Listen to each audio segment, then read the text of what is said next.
My name is Elara Fletcher, 31 years old.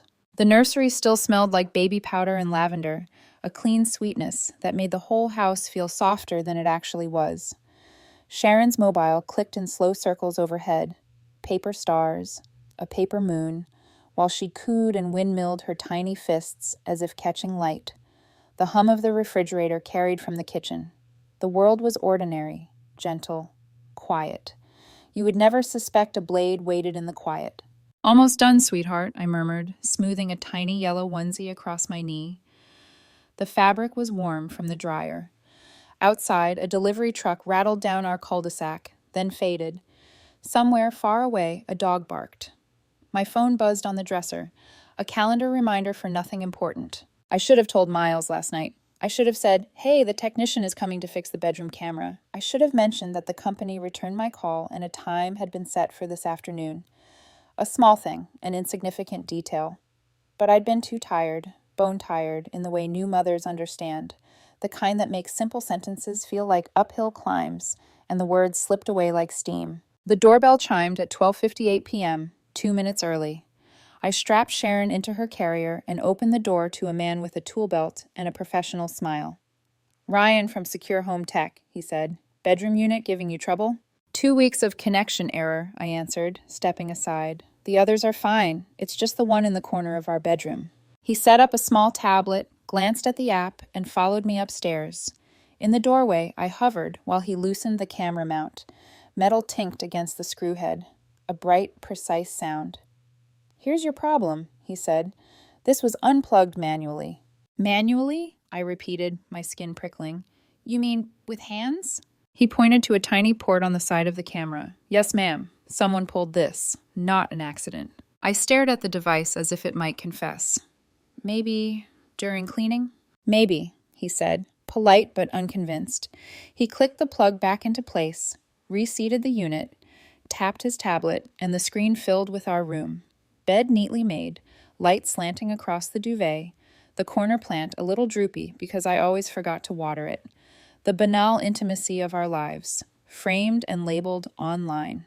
"Back to normal. Saves straight to your cloud," he said. "You're all set." "Thank you," I said, though something hard and weightless had lodged under my ribs. He left. I rocked Sharon down for her afternoon nap, made a sandwich I didn't eat, and wiped the already clean counter because my hands needed somewhere to put the restless energy. At 1:47 p.m., I remembered the camera again, the way a name returns mid-conversation, and opened the app to check that everything was truly fixed. All 4 feeds were green. The bedroom showed 2 days of stored footage. 2 days? We barely spent an hour there yesterday except to sleep. Curiosity clicked me into the timeline for Thursday, the day of the repair. The image rolled forward, me leaving the room with Sharon. An empty bed, dust motes, the slow shift of light. Time fast-forwarded in quiet, indifferent increments. At 2:47 p.m., the door opened. I tapped to normal speed. Martha stepped into our bedroom. A ripple passed through me. Surprise. Then something darker. She looked around with a careful, furtive calm I had never seen on her face at bridge club or Sunday dinners. She moved to my dresser and opened the top drawer, my underwear, fingering items like a shopper testing fabric at a boutique. Her expression was clinical, satisfied almost.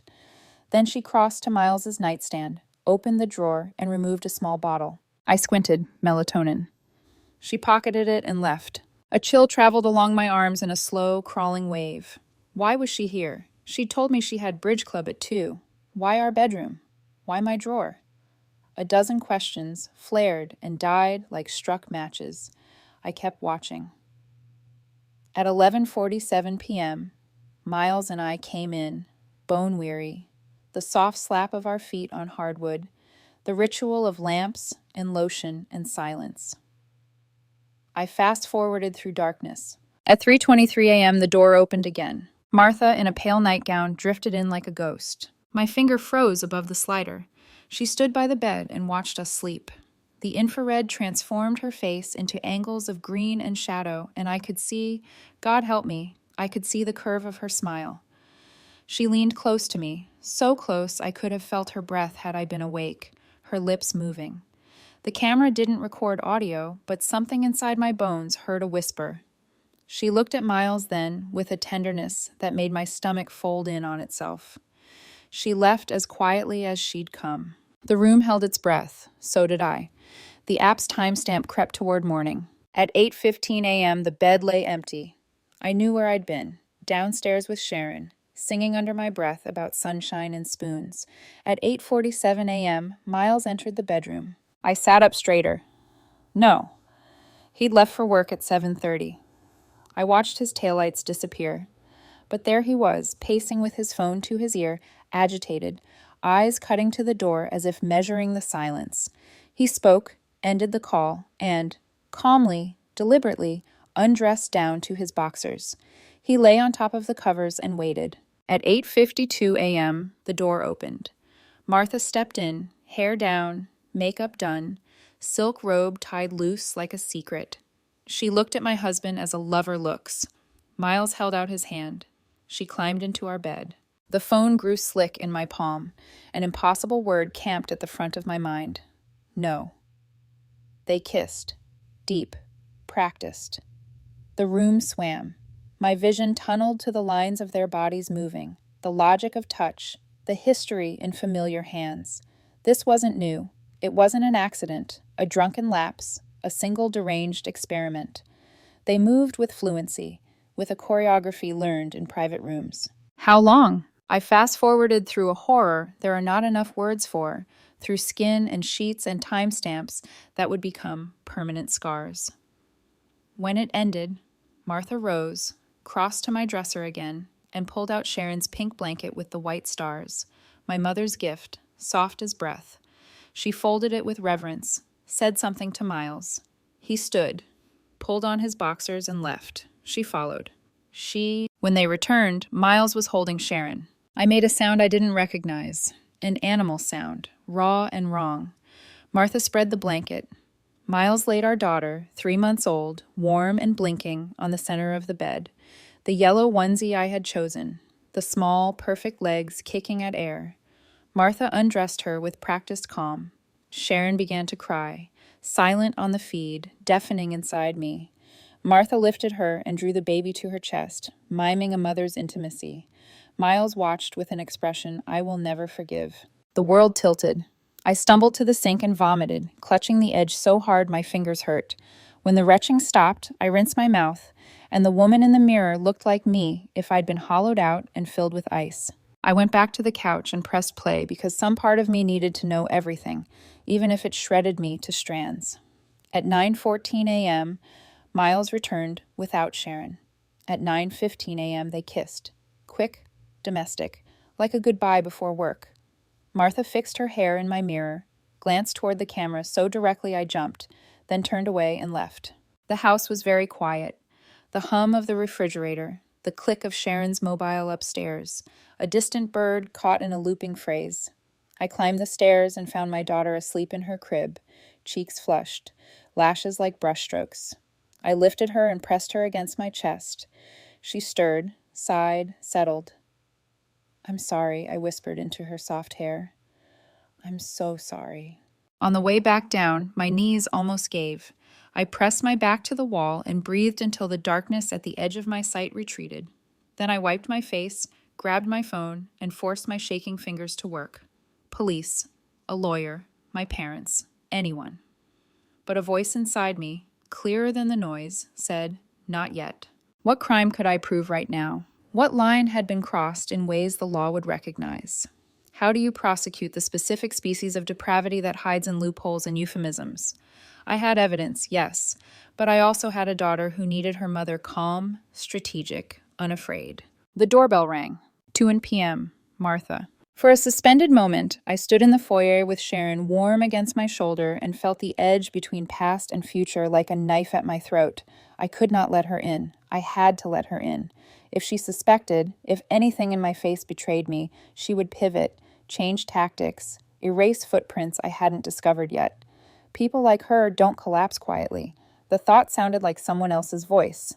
The PI I hadn't met yet, the future speaking back to warn me. I opened the door. Martha stood framed by autumn sunlight in her tasteful cardigan, pearls luminous at her throat, the same maternal smile I had once read as safe. "Hello, dear," she said, breezing past the threshold as if she owned the deed to my heir. "How are my girls?" It took everything inside me to keep my voice steady.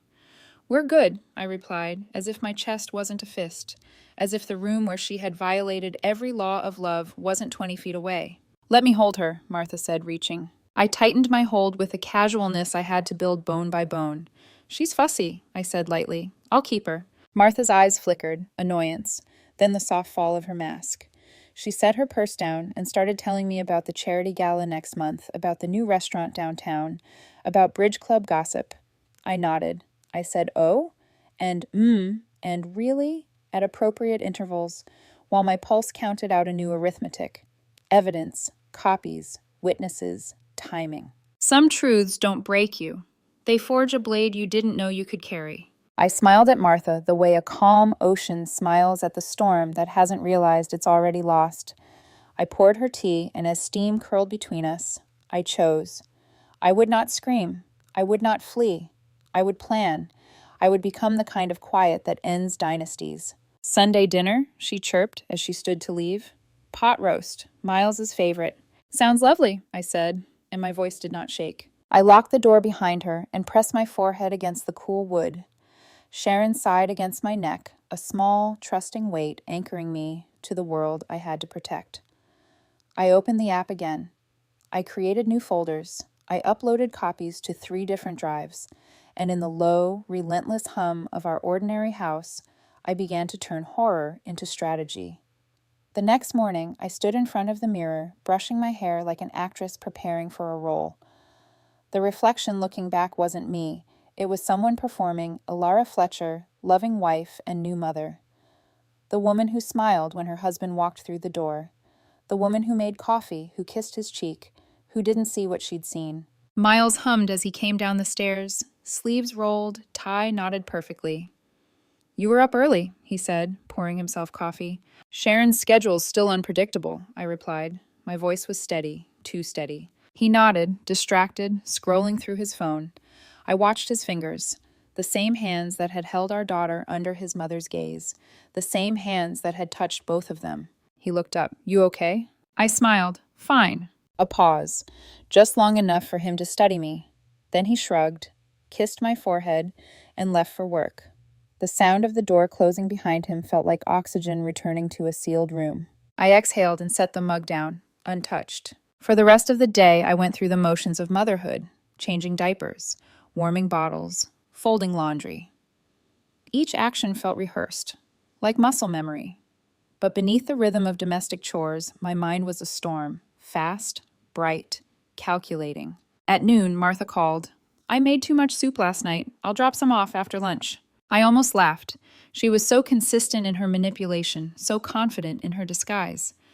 "That's kind of you," I said softly, tightening my grip on the phone. "But we're fine." "Nonsense," she replied, her tone light, sugary. "See you around 2. And just like that, my choice was gone. When she arrived, I had Sharon strapped to my chest. Martha carried a ceramic pot and that same perfectly constructed smile. "My 2 favorite girls," she said. "Oh, she's growing so fast." I didn't move as she leaned close, her perfume heavy, gardenia and something chemical underneath. The smell made me nauseous. She tried to take Sharon, but I turned slightly. "She's napping." "On you?" "She sleeps better this way." Martha laughed gently, as though I were being adorably overprotective. "You'll spoil her," she said. Maybe, I thought. Maybe I already have. I offered her tea. We sat at the table. She talked about town gossip, about her friend Barbara's new husband, about how lucky I was to have a man like Miles. "He's a good provider," she said. "He loves his family." I wanted to ask which family. Instead, I smiled. "He does." "Have you thought about returning to teaching?" she asked. "You were so good with children." My stomach turned. I want to spend more time with Sharon right now. Her expression softened, falsely maternal. "Of course. You're such a devoted mother. She's lucky to have you." The words landed like an insult. She stood, adjusting her bracelet. "Sunday dinner, don't forget. We're making pot roast." "We'll be there," I said, watching her go. The moment the door closed, I locked it. My hands were trembling. I wanted to scream, but screaming was useless now. Screaming was surrender. That night, I lay in bed beside Miles, pretending to sleep. His breathing was even, peaceful. I stared at the ceiling fan turning lazily above us. The repaired camera sat in the corner, its tiny light blinking red. It was watching again, recording again. My mind replayed the footage until dawn. Every movement, every look, the tenderness between them that made it all so much worse. The betrayal didn't live in rage. It lived in the quiet, practiced familiarity of their sin. When morning came, I felt like I hadn't slept in years. Days passed, and I became good at pretending. My smile grew sharper, my voice calmer. When Miles touched my shoulder, I didn't flinch. When Martha called, I didn't hesitate. I answered like nothing had changed. But every night, when Sharon was asleep, I returned to the footage. I watched hours of it, fast-forwarding through stretches of nothing, stopping only when something felt wrong. The small things became clues. Martha entering the nursery, Miles's phone calls, a shared look I hadn't noticed before. By Thursday, I was certain the affair hadn't begun recently. It had roots, years of them. On Friday morning, I went out for groceries. At the store, under the fluorescent lights, I ran into our neighbor, Cora. "You look exhausted," she said kindly. "Is Sharon teething already?" "Something like that."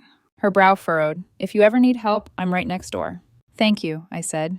Her voice, warm and normal, almost broke me. When I got home, Miles's car wasn't in the driveway, but his coffee mug sat on the counter, still wet. Something was off. I checked the app. No alerts, no movement. Still, my gut twisted. That night, while Miles showered, I opened his laptop. He used the same password for everything. Sharon23. Emails scrolled down the screen. Finance reports, project updates, messages from clients. But one thread caught my eye. No name in the contact field. Just a single letter, M. The subject line, tomorrow, us. I clicked. The emails were cautious, never explicit, but unmistakable. Can't wait to feel whole again. Our secret is safe. You belong to me. My pulse thundered. I scrolled up. The first email was 6 years old, before we married. Martha had written to her own son like this for years. The shower stopped. I closed the laptop, slipped back into bed, and feigned sleep as Miles crawled in beside me. His damp hair brushed my neck. I wanted to roll away, to purge his touch from my skin, but instead I whispered, "Good night." He murmured, "Love you," without thinking. "I know," I said. The next day, I couldn't stop trembling. My hands shook while feeding Sharon, while folding clothes, while brushing my teeth. My reflection looked haunted. That night, I started a new habit. I wrote everything down. Every visit, every timestamp, every look. My journal became a map of deceit, a ledger of small betrayals that would one day build my case. By Sunday, I had memorized my lies, the easy smiles, the polite nods, the soft tone when I said Martha's name. And when we arrived at her house for dinner, her pot roast steaming on the table, the smell of rosemary and deceit in the air, I smiled so perfectly she couldn't see the storm underneath. She kissed Miles's cheek. "My handsome boy," she said. He grinned, glancing back at me like it was harmless affection. But I saw it, the shared understanding behind their eyes, a current I hadn't noticed before. I sat down across from them, spooned mashed potatoes onto my plate, and thought, this is what normal looks like to monsters. Through the clatter of silverware and Martha's empty laughter, I realized something quietly, coldly certain. They believed I was too soft to fight back. They mistook my silence for weakness. They were wrong. When dinner ended, Martha insisted on hugging me, her arms wrapped around me, warm and false. "Family first, dear," she whispered. "Yes," I murmured, "family first." That night I didn't sleep. I watched the footage again. At 3:04 a.m., I whispered into the dark, "I'm going to destroy you both." Not loudly, not dramatically, just a promise. A quiet vow whispered between a mother and her child. For the first time since that day, I felt calm. Morning sunlight slanted through the blinds, striping the floor with gold. Sharon lay on her playmat gurgling, her tiny hands swiping at hanging stars. I watched her for a long time, the sound of her laughter a thin thread keeping me tethered to sanity. Every time she smiled, it hurt, and healed a little. It had been 6 days since I'd seen the footage, 6 days since I'd learned that monsters could wear familiar faces. I'd memorized every second of their betrayal, every touch, every smirk. And now, beneath the calm surface I wore for Miles and Martha, something cold and strategic had taken root. I was done reacting. Now I would build proof. When Miles left for work, I set Sharon in her carrier beside the desk, logged into our shared cloud account, and began downloading every frame of footage since the camera repair. It took hours, gigabytes of quiet horror. At noon, I opened his laptop again. Same password, same arrogance. I navigated to hidden folders, financial spreadsheets, email archives. The deeper I went, the more rot I found. Transfers between our joint account and one under Martha's name, small amounts at first, growing over years. Little siphons of trust disguised as care. $47,000 missing. Gone into the black hole of family assistance. A knot formed in my throat. I knew it wasn't just money. It was control. A web they had spun together long before I ever stepped into their lives. The baby fussed softly beside me. I leaned down, brushed her cheek. "I'm sorry you were born into this," I whispered. "But I swear, you'll never live in it." By afternoon, I needed help, the kind that didn't flinch. I searched discreetly online and found a woman named Rachel Kearney, private investigator. Her website was plain, her testimonials brief but glowing. Discretion, precision, results. That's what I needed. I called from a burner number and used my maiden name. We met the next morning at a coffee shop 2 towns over. She was mid-40s, sharp eyes behind dark-rimmed glasses, her manner brisk but not unkind. "What are we looking for?" she asked, notebook ready. "Her name's Martha Fletcher," I said. "My mother-in-law. I need to know everything, financial records, hidden assets, debts, secrets, anything that can destroy her reputation." Rachel raised an eyebrow. "Divorce case?" I hesitated. "Something like that." She didn't ask more. "Give me a week." 5 days, I countered. A small smile tugged at her mouth. "You're not new to fighting, are you?" "I didn't used to be," I said. "But motherhood changes your definition of war." That night, I lay awake listening to Miles's breathing beside me. I wondered if he could sense it, the distance growing between us, the quiet hate coiling beneath my skin. He mumbled something in his sleep, my name maybe, or hers. It didn't matter anymore. 3 days later, while Sharon napped, Rachel called. "You might want to sit down." I did, my hands clenched around the phone. "Martha's in trouble," she began. "Her finances are a wreck. Maxed out cards, a second mortgage, thousands in gambling debts. She hides it well, but she's drowning." I felt the first flicker of satisfaction. "Where's the money going?" "Some to casinos, some to a second account she doesn't report to the IRS. Guess who's been depositing into it regularly?" I didn't have to guess. "Miles," she confirmed. "Under his business card, labeled as reimbursements." My pulse pounded in my ears. How far back? 6 years, maybe more. 6 years. The same span as their email exchanges, the same timeline as their affair. Rachel continued, voice calm and clinical. "She also travels under an alias, Margaret Ford. I found hotel records. Dates match the money transfers. Looks like your husband joined her on several trips. Same rooms, different names." I pressed my hand against my mouth, feeling the world tilt again. But this time, I didn't fall. "Get me copies," I said. "They'll be ready tomorrow." When the call ended, I stared at Sharon sleeping in her crib, her chest rising and falling in perfect rhythm. She looked so safe, so untouched by the filth that surrounded us. But that illusion was a luxury I no longer had. The next day, Rachel handed me a folder so thick it barely fit into my bag. "This is everything," she said. "Photos, bank statements, travel logs. You've got leverage most people only dream about." Leverage. It sounded too polite a word for what I planned to do. That night, I went through it all. Receipts from hotels in Boston, New York, Vermont. Pairs of names that made bile rise in my throat. Martha Hayes and Michael Ford. Their little charade. Then I found the pictures. Dozens of them. Some from vacations. Smiles, champagne, sunlight. Others, private. Explicit. I couldn't breathe. My own husband and his mother captured in frames that should have been crimes.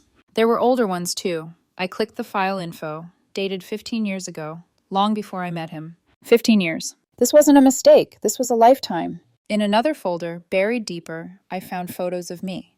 Sleeping, dressing, holding Sharon. None indecent, but invasive. Moments stolen when I wasn't looking. He'd cataloged me like evidence. When I saw the last file, a picture of Sharon asleep in her crib, timestamped 2 days before, I dropped the laptop. It hit the rug with a dull thud. I couldn't move. My throat was raw with silent screams. Eventually, I crawled to the bathroom and vomited until nothing was left. But when the retching stopped, I rose, washed my face, and stared at my reflection. I looked like someone reborn through fire. The plan formed slowly, cleanly. First, I'd secure the evidence. Every image, every receipt, every timestamp would live in multiple locations. I created encrypted folders, flash drives labeled innocuously as tax records. Then I opened new bank accounts in my maiden name, set up transfers from our joint savings, small enough to avoid notice, steady enough to build my safety net. By sunrise, my fear had hardened into purpose. Miles came into the kitchen, rubbing his eyes. "You're up early." "Couldn't sleep," I said, smiling faintly. "Coffee?" He kissed my cheek, unaware of the steel beneath my skin. "You're amazing, you know that?"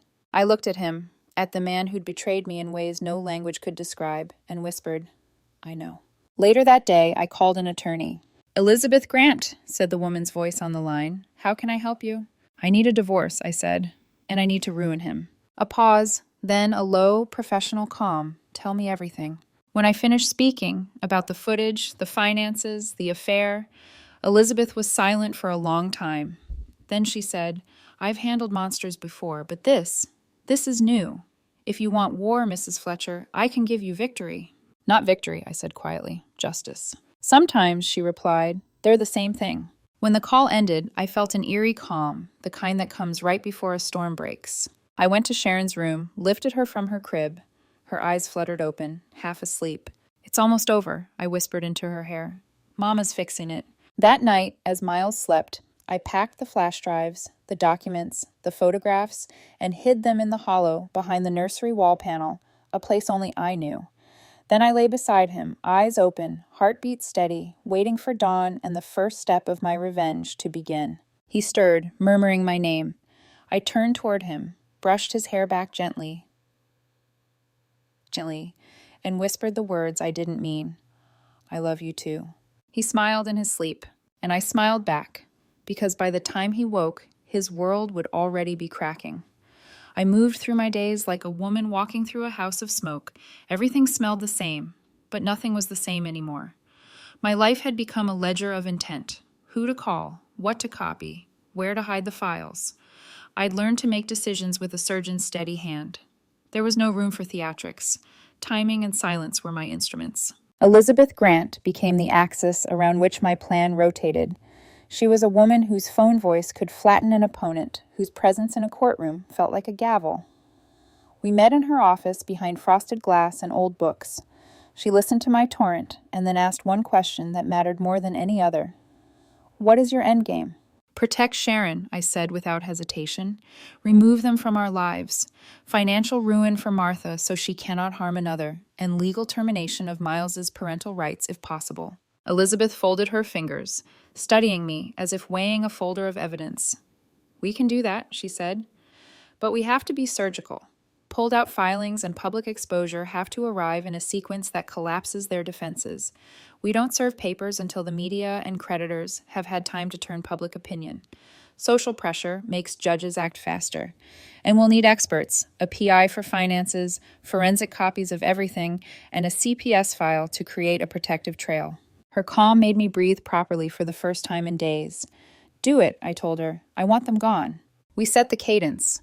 Elizabeth drafted divorce papers and an emergency custody petition, but she didn't file, not yet. Timing mattered, the way one times a strike in chess. Meanwhile, I would begin phase 1, financial containment. Banks watch for abrupt drain on accounts. I needed to move money slowly, legitimately, then consolidate it under my control.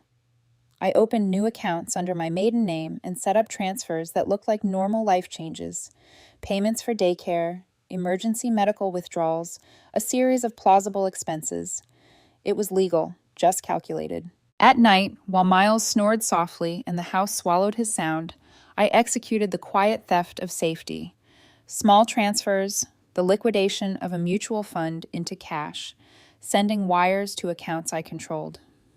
The woman I had been, soft-spoken, trusting, couldn't fathom such cold calculation. The woman I'd become watched the numbers change like a general watching troop movements. Money wasn't revenge. It was a moat. Rachel, the PI, delivered the next blow in an unglamorous package: detailed financial reports, hotel receipts under aliases, photos of check-ins, and an itemized list of suspicious withdrawals. Her notes included dates, matching them against the footage I already had. She also found something I hadn't expected: correspondence between Martha and a local charity treasurer that hinted at misappropriated funds. The needle of scandal tipped. "You want social destruction?" Rachel said, tapping the thick manila folder. "We start here. Charities hate scandal. They'll act fast if the board believes their coffers are at risk." We fed Elizabeth the dossier. She wrote crisp letters to the charity boards. Not accusatory, simply requesting audits and clarifications on fiduciary responsibilities and timelines. Those letters were surgical. They pulled on threads that would loosen reputations. Then, quietly, I took another step. Anonymous emails. I'd hated the idea of anonymous anything. Cowardice had never sat well with me, but anonymity was a tool. I composed careful, factual messages to the boards, to the town's local reporter I'd found in a discreet search, and to the charity's membership. The emails laid out financial irregularities in neutral, almost clinical language, attaching scanned copies of bank statements and the PI's initial findings. No profanity, no vitriol, just documents and dates. Within 48 hours, the first ripples reached me. A board member called Elizabeth, voice small and alarmed. A reporter in town, professional and hungry, asked questions that smelled of opportunity. Martha's calendar began to receive cold presses, audit meetings, requests for documentation, inquiries that had nothing to do with bridge club gossip. I watched from the inside as a house of cards trembled. Phase 2 was social engineering. Martha's identity lived on charity boards and in genteel luncheons. It was brittle because it relied on perception. I had her phone records, her unpaid bills, her secret account statements. Elizabeth drafted discreet inquiries and arranged for the investigator to share certain financial documents with the board, carefully redacted, just enough to raise alarm without revealing the most grotesque evidence I saved for court. At the same time, I went after the one thing that mattered more to them than money: status. Anonymous tips arrived at the charity's director: irregular transfers, unexplained line items. The director called a meeting. The whispers began. Martha, who had always moved through rooms like a queen, began to look smaller in photographs hung on the wall. But for all of this, I needed a public lever. The court, the DA, the press, they moved for different reasons. I wanted them to meet at the same crossroads. So Elizabeth filed a careful, confidential complaint with law enforcement. We didn't hand over the most intimate footage yet. Lawyers need to choose their battles. But we provided enough to get a detective's interest. Timestamps, bank transfers, the PI's hotel receipts. The detective was a woman with kind eyes and a spine like tempered steel. She promised discretion and an investigation. Her presence soothed and sharpened my resolve. Still, nights were the hardest. The image of Miles cradling our daughter in the bed where he had betrayed me lived in me like an ember. There were moments, rare, honest, where a softer voice crept up and asked if I should try to understand, to seek therapy, to let legal channels take their course. Elizabeth's voice would cut through. If he's capable of this, he's capable of convincing a judge he's changed. The softer voice retreated. I had to imagine my daughter at 5, at 10, at 18. What would I tell her? I pictured a room where Sharon sat on my lap as I explained why her world had been split. The answer I wanted to give made my hands tremble. Because I loved you enough to burn it down rather than let you live in it. That image hardened into a strategy. There were practicalities, too. I arranged for a trusted friend, Cora, our neighbor, to be a buffer. She would watch for odd cars, remember faces, be an extra set of eyes. I changed locks in the middle of a plain day, arranging for a locksmith to install new cylinders while Miles was at work. I updated our phone settings to forward suspicious calls to an account I monitored, not to the house line. And then there was the most surgical element, the timing of exposure. Elizabeth insisted we wait until Martha's financial scandal was public enough that her social capital would evaporate and until creditors began ringing. That pressure would make them desperate, and desperation makes mistakes. We would file for custody and for criminal charges once the DA had enough to proceed. The law would be the hammer. Public shame would be the wedge. On a quiet Thursday, 2 weeks after the footage, I sat in my car in the church parking lot and breathed. Sharon slept in her car seat, sunlight tracing the curve of her cheek. I typed a message to Rachel. "Are they trembling?" She replied with one word. "Yes." My fingers hovered over Elizabeth's number. I wanted to call her and say, "Do it," to pull the cord and watch the avalanche. But Elizabeth had taught me patience. Haste gives them leverage. Wait until the boards call, until the DA has probable cause. When the dominoes fall, it must look inevitable. So I waited. I kept up the charade at home. I made Miles eggs on Sunday mornings, laughed when he told office stories, let him hold Sharon for grace notes that looked natural. Inside, I was a coiled thing, a quiet machine of purpose. The trap wasn't a moment of melodrama. It was months of steady, small pressures. Emails, audits, creditors, fund transfers, the invisible tightening of a noose. I fed the machine with evidence and let it hum. Every time Martha's name landed in a board email thread or one of her donations was questioned publicly, I felt a cold satisfaction that wasn't joy, but a kind of rudimentary justice. One evening, as the light sank and the house softened into shadow, Miles came to our bedroom and stood at the doorway, watching me fold Sharon's tiny clothes. "You seem different," he said quietly. I looked up at him, the woman he thought he'd always known. The steel in me had teeth now. "I am," I replied, folding a onesie slow, deliberate. "You should be careful what you leave in my house." He didn't understand. He thought I was fragile. He didn't know I'd already set the first matches. He didn't know the boardroom calls that had been made, the anonymous emails that had been read aloud in rooms full of otherwise unshakable people. He didn't know the detective waiting downstairs with a notebook. When he left that night, he kissed my forehead. I let him. My smile was soft, almost tender. But as the door shut, I whispered into the dark, "Get ready." The trap was set. The pieces had been moved. All that remained was to watch, and to make sure that when the collapse came, there would be no way for them to climb out. The sky was the color of pewter as we pulled into Martha's Drive, an ordinary Sunday veil over a day I had planned every hour of for weeks. Sharon dozed in her car seat, sun-flecked hair haloed by the window light. I checked my reflection in the rear view. Calm, composed, hair pulled back, a soft blouse. The costume of the dutiful daughter-in-law fit me like a second skin. Martha met us at the door with the practiced warmth of someone who has rehearsed hospitality her whole life. She swept me into a kiss on the cheek that tasted faintly of throat lozenges and perfume. "My two favorite girls," she cooed, the phrase a clinical incision. Miles hovered behind her like an accomplice who thinks himself invisible. The house smelled of rosemary and roast, the kind of dinner you've seen 100 times in family portraits. The table was set with the same china I'd used at our wedding, the same candles, the same toasted walnuts that always signaled the end of the year. The routine was a theater, and I had worked for months to write my lines so no one would suspect the play would end in ruin. We sat, small talk skated the surface, weather, a neighbor's renovation, a trivial story about a charity event. Martha laughed in the places she always did, her mouth an economy of control. My hands were steady. My fork clicked against plate porcelain, each sound a metronome I tried to ignore. Elizabeth's number sat in my pocket like a detonator I wouldn't press until the exact right moment. The PI's files were in my bag. The flash drives, copies of the footage, financial records, receipts, were zipped and encrypted.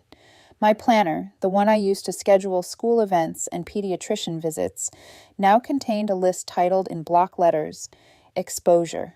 When conversation lulled between courses, I chose my pause and pushed it into the center of the table like a stone.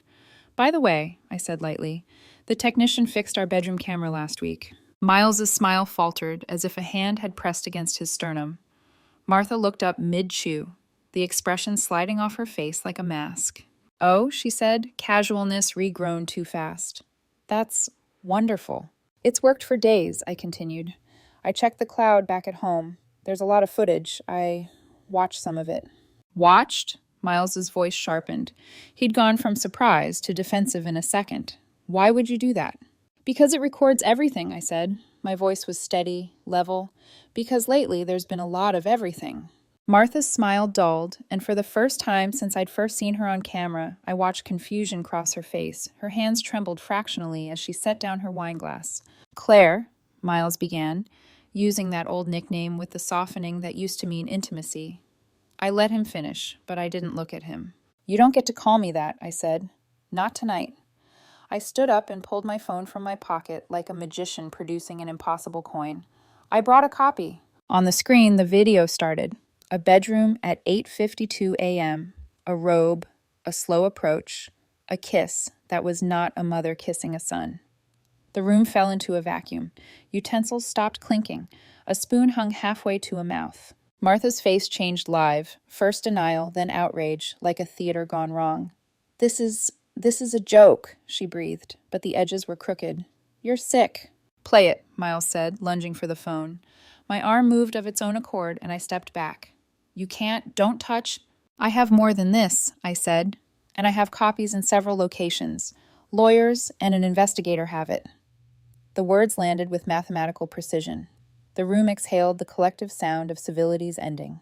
Martha laughed once, a brittle laugh. Adults are adults, she declared, voice hardening into a defense that smelled like desperation. How dare you call this unnatural? She straightened her shoulders, invoking a version of herself that had always performed righteousness. I did nothing illegal. You undressed her, I said quietly, and the sentence hurt like splinters. You handled Sharon. You brought our baby into that room. A chorus rose around the table. Protests, disbelieving gasps. Miles was red now, a live thing in the center of the controversy. Claire, this is slander, he said. You've gone mad. Do you deny the photos? I asked, producing a busier file.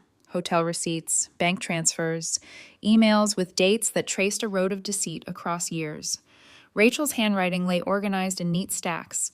Elizabeth's calm voice echoed in my memory. Surgical, not messy. He sputtered. Those receipts are business. The transfers are reimbursements. You're taking things out of context. Or you're using context to hide it, Elizabeth's voice said from my pocket. She'd joined the call on mute and then stepped forward to speak directly when the din and excuses rose too high. Mrs. Fletcher, the DA will be very interested in the hotel records tied to your financial accounts and the inconsistent reporting on charity ledgers.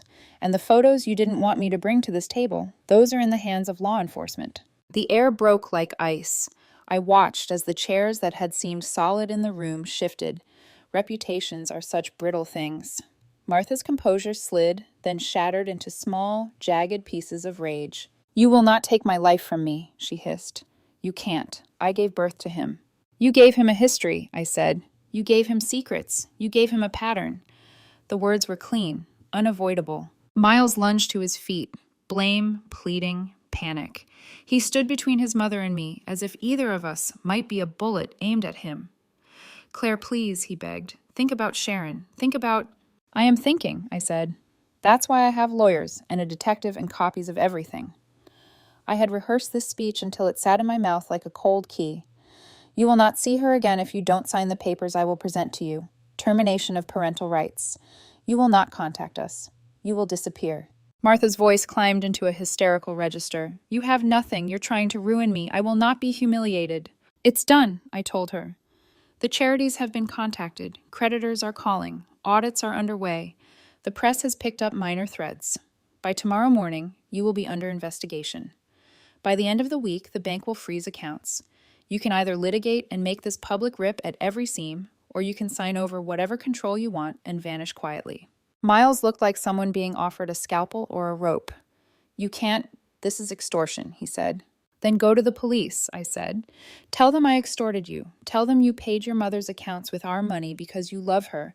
Tell them you thought this was normal. Tell them whatever story you want. But I have already spoken, privately, to CPS and the DA.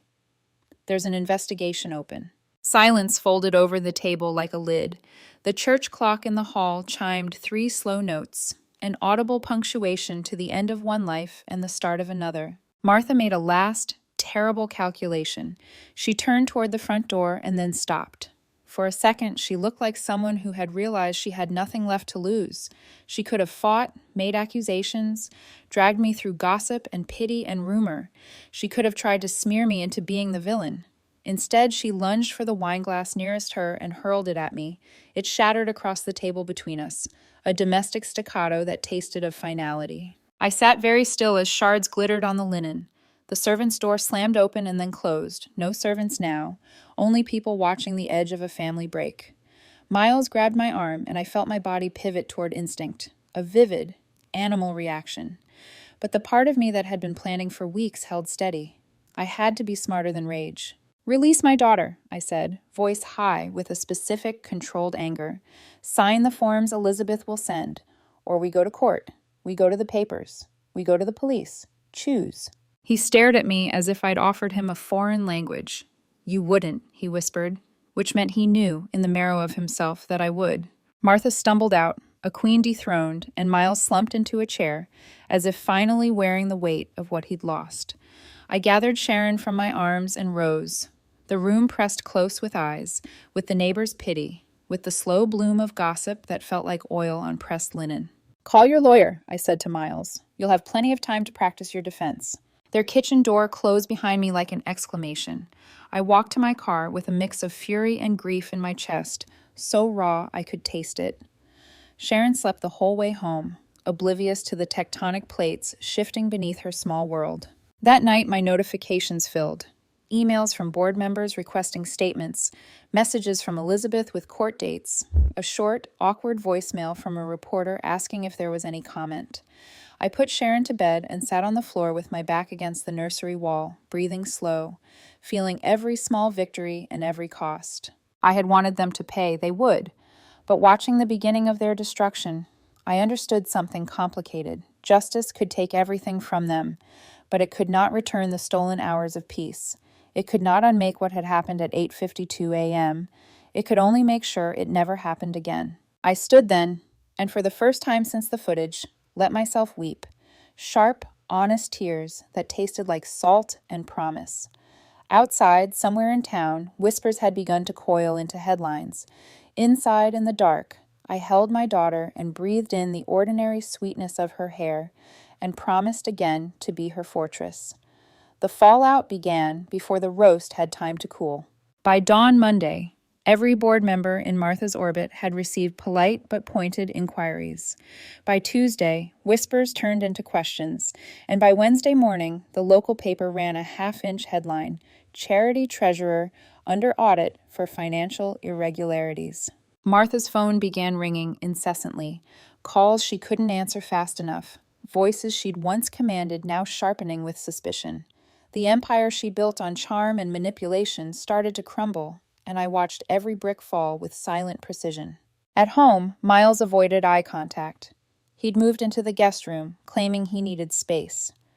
The irony made me laugh out loud the first time he said it. Space? He'd already built a universe separate from mine. Elizabeth handled everything with unnerving calm. "We'll serve him the divorce and custody papers by the end of the week," she said during our call. "But first, let's let the public tide wash him out to sea." She was right. Rumors travel faster than proof. The news of Martha's audit spread through the town like a virus. People began to connect dots that had always been there but never examined too closely. The excessive spending, the mysterious withdrawals, the elaborate fundraisers that ended with missing receipts. By Thursday, one of Martha's charity board members, an elderly woman named Frances who'd always adored her, called me privately. Her voice trembled. "Elara, dear, I don't know what's true anymore. They say the board will suspend her pending investigation." "I'm sorry to hear that," I said softly, keeping my voice even. "I hope the truth comes out." "It always does," Frances sighed, unaware that she'd just echoed my private mantra. That night, Elizabeth's assistant delivered the legal envelope to Miles. I was in the kitchen when the doorbell rang. He opened it, saw the courier, and went still. He didn't speak as he tore open the packet. Only the rustle of paper broke the silence. He read the first page, petition for divorce and full custody, and then looked at me, disbelief carving new lines into his face. "You're serious," he whispered. "I was serious the moment you brought our daughter into your sin," I replied. His face flushed red. "We didn't hurt her." "Then why do you look guilty every time you say that?" He didn't answer. He just folded the papers neatly, set them on the counter, and left the house without another word. I stood in the quiet kitchen, the hum of the refrigerator the only sound, and felt something strange. Not triumph, not satisfaction, just stillness. Later that night, I lay awake in bed, staring at the ceiling. My phone buzzed. A text from Elizabeth. CPS received our report. The detective confirmed the video files are logged. There will be an interview soon. Keep your composure. You're winning. Winning. The word felt hollow. What was victory when your whole life had been scorched to achieve it? The next morning, 2 detectives came to the house. One was the same woman who'd taken the initial statement, a calm, measured presence, with eyes that seemed to read past the surface. The other was new, a younger man with a voice too gentle for the horrors he was about to catalog. Mrs. Fletcher, the woman said, we've reviewed the footage you submitted. I need you to walk me through the timeline one more time. I nodded, recounting every frame, every timestamp, my voice flat, almost detached, as though reciting someone else's tragedy. When I finished, she set down her pen. We'll pursue charges of child endangerment and sexual misconduct. There are gray areas here, but you have solid evidence. It's disturbing, deeply so. I met her gaze. Do you think they'll face real consequences? Yes, she said simply. Not the kind that erases the trauma, but enough to stop them. After they left, I sat in Sharon's nursery, watching her sleep. The mobile spun slowly, casting small shadows across the wall. For a fleeting second, I almost felt peace.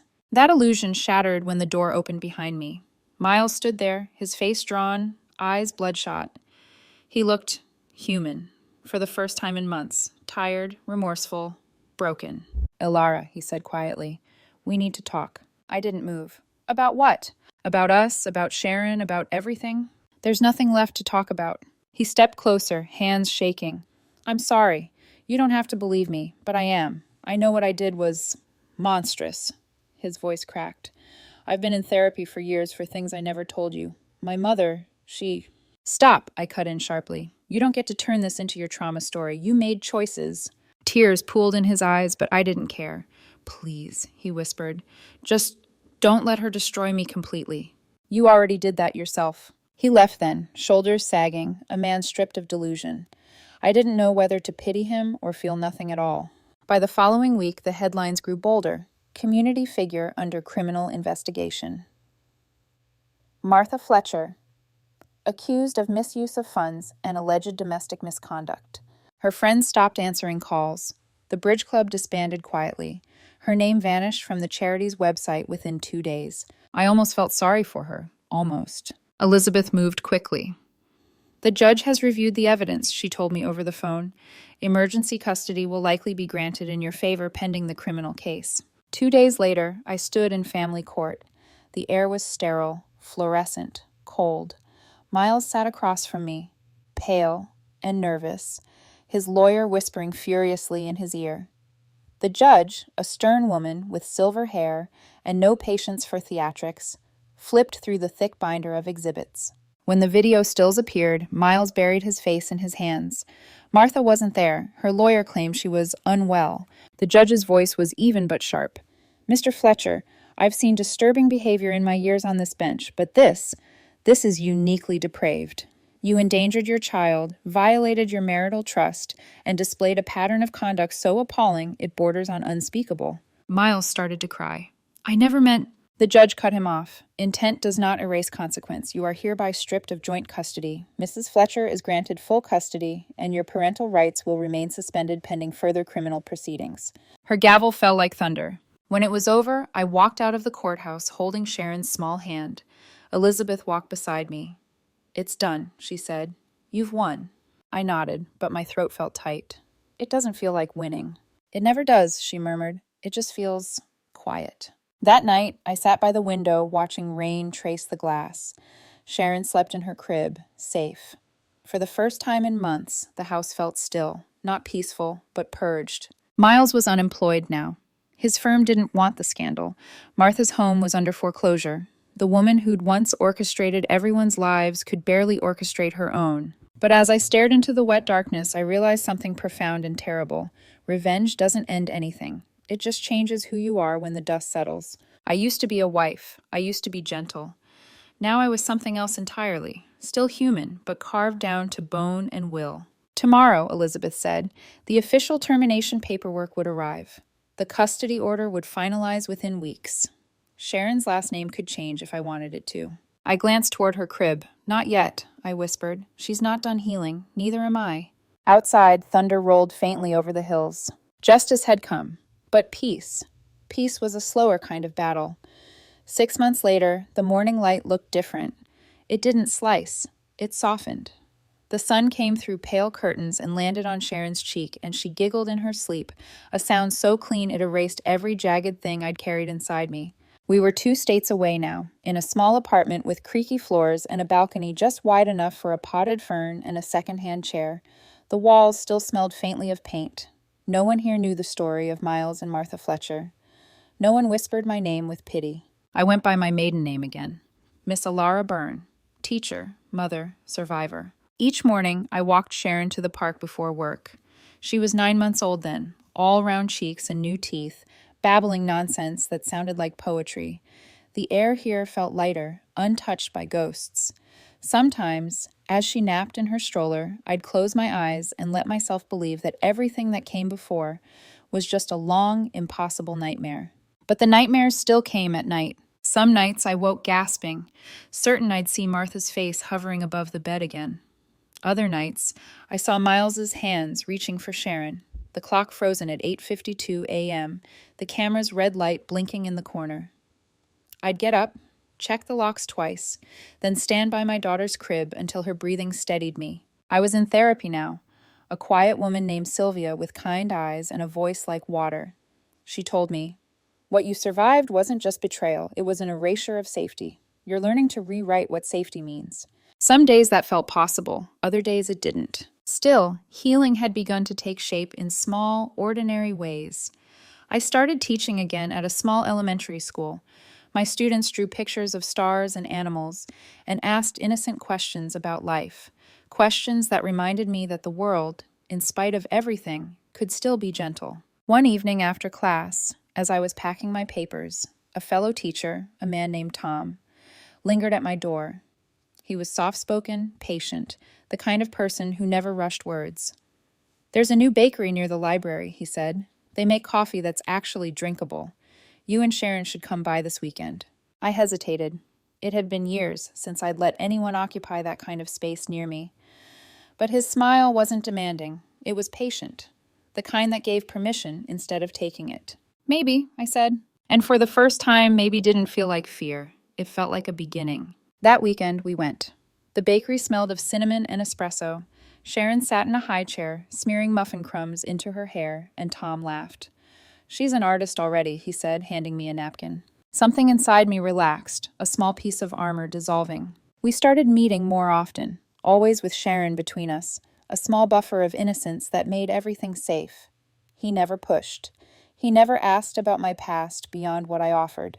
And one evening, when he saw the way I flinched at a camera flash from a passing tourist, he didn't press for reasons.